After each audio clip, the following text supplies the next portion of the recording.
alhamdulillah.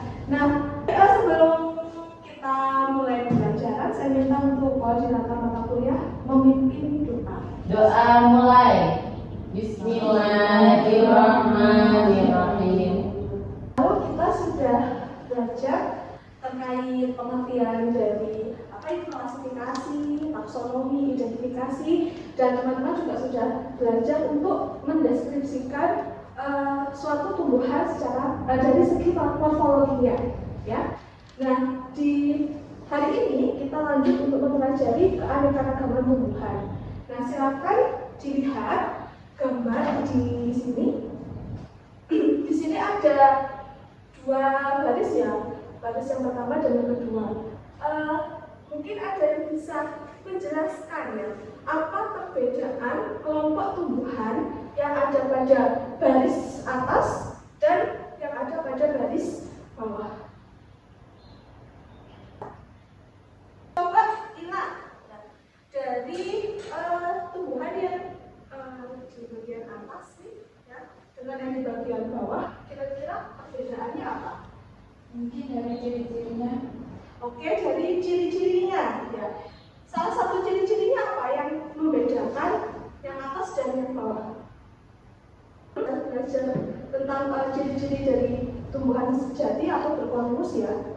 Contohnya yang ada di atas, ya kan? Jadi kalau tumbuhan yang di bagian atas ini dia sudah memiliki atau kita sudah bisa membedakan mana akarnya, mana batangnya, dan mana daunnya. Sedangkan kalau yang di bagian bawah, kalian bisa melihat mana akar, batang, dan daunnya tidak. Ya. Sehingga di kelompok bagian atas ini adalah termasuk dari tumbuhan kalau dia terlihat jelas akar, batang, dan daunnya itu bisa atau korpus ya. Bisa dibedakan mana akar. Kalau yang bawah ini kan tidak ada, sehingga dia disebut sebagai tumbuhan Pada hari ini kita akan mempelajari terkait keanekaragaman tumbuhan. Yang pertama yaitu keanekaragaman tumbuhan tingkat rendah dari kelompok alga. Sebelumnya sudah pernah dengar alga? Belum? Atau ganggang? Ganggang belum pernah dengar? Belum? Kalau rumput laut? Iya. Jadi rumput laut itu adalah kelompok dari tumbuhan alga atau ganggang. Masyarakat sering mengenalnya sebagai rumput laut. Nah, pada hari ini kita akan mempelajari terkait keragaman kelompok alga, kemudian identifikasi spesies alga, membedakan dan mengklasifikasikan berdasarkan jenis spesies, kemudian kita akan mempelajari juga sistem reproduksi dari alga, dan yang terakhir adalah mengidentifikasi peran alga terhadap lingkungan dan kehidupan manusia. Mungkin yang suka makan sushi sebenarnya kalian sudah sering melihat alga ya, dari bagian luar iya dari norinya ya, atau dari ini wakame atau yang bisa. Nah ini juga ada yang sudah pernah pernah apa ini? Dibuat apa biasanya? Perbedaan dari kelompok tumbuhan tingkat tinggi dan kelompok tumbuhan tingkat rendah. Kalau yang sudah bisa dibedakan, dia masuk dalam kelompok tumbuhan tingkat tinggi. Kalau yang bagian bawah tadi, dia adalah kelompok tumbuhan tingkat rendah, yang mana struktur tubuhnya dia sederhana, atau yang disebut dengan paus. Yang di atas tadi dia lebih kompleks, maka disebut dengan korpus. Jadi ya, penyampaian materi terkait alga selanjutnya akan saya bagi kelompok menjadi 3 kelompok ya. Kelompok 1, kelompok 2, dan kelompok 3. Yeay. Kelompok 2. Nantinya teman-teman akan saya minta untuk mendiskusikan jurnal yang sudah saya pilih terkait dengan spesies alga. Ada alga merah, alga hijau, dan alga coklat. Silahkan dari jurnal ini dicari ya, ada spesies apa saja dari masing-masing kelompok alga, kemudian dicari pemanfaatannya ya. Silahkan langsung saja kelompok 1, kelompok 2, kelompok 3.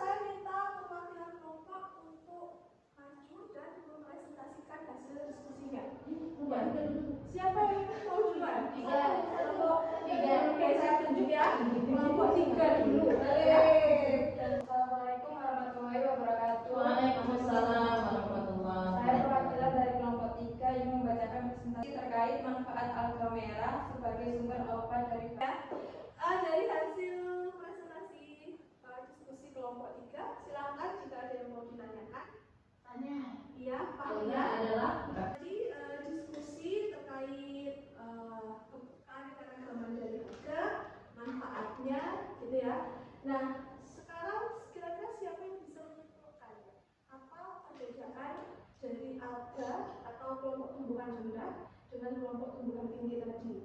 Bedanya apa? Bedanya apa? Nomor satu, Bu. Iya, silakan. Dari pembuluhnya, dari vaskuler dan non vaskulernya.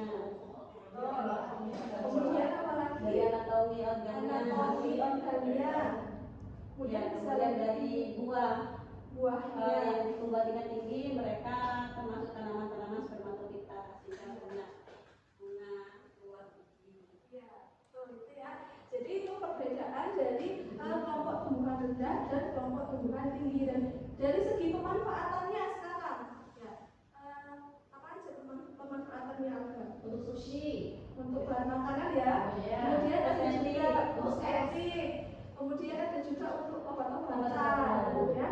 Nah, saya dari hasil diskusi hari ini ada yang ingin ditanyakan? Sudah cukup jelas ya? Jelas, Bu. Jelas. Bu. Oke. Terus tadi kita sudah belajar ya tentang macam-macam manfaat dan lain sebagainya. Sekarang bisa diperhatikan lagi ya dari gambar ini ya. Kira-kira ya, apa yang menyebabkan ya, betul. Ada alganya tapi di perairan yang lain juga ada alganya tapi tidak merubah warna dari perairan. Kira-kira kenapa kok ini bisa berubah jadi warna hijau dan yang hijau berubah menjadi warna merah? Kira-kira apa? Alganya kenapa? Iya, blooming. Ini pahan ya jumlah alga. Jadi yang biasanya sehingga sampai merubah warna dari perairan. Tugas ya, silahkan nanti dicari ya. Bagaimana suatu alga itu jumlahnya suatu perairan bisa melimpah. Apa faktor-faktor yang menyebabkan terjadinya blooming alga? Silahkan nanti dicari ya sebagai tugas.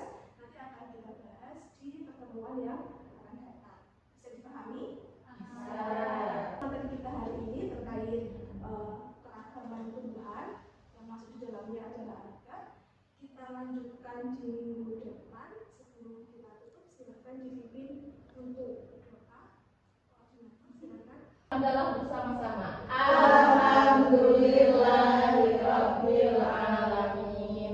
Baik, kurang lebihnya mohon maaf. Saya akhiri. Wassalamualaikum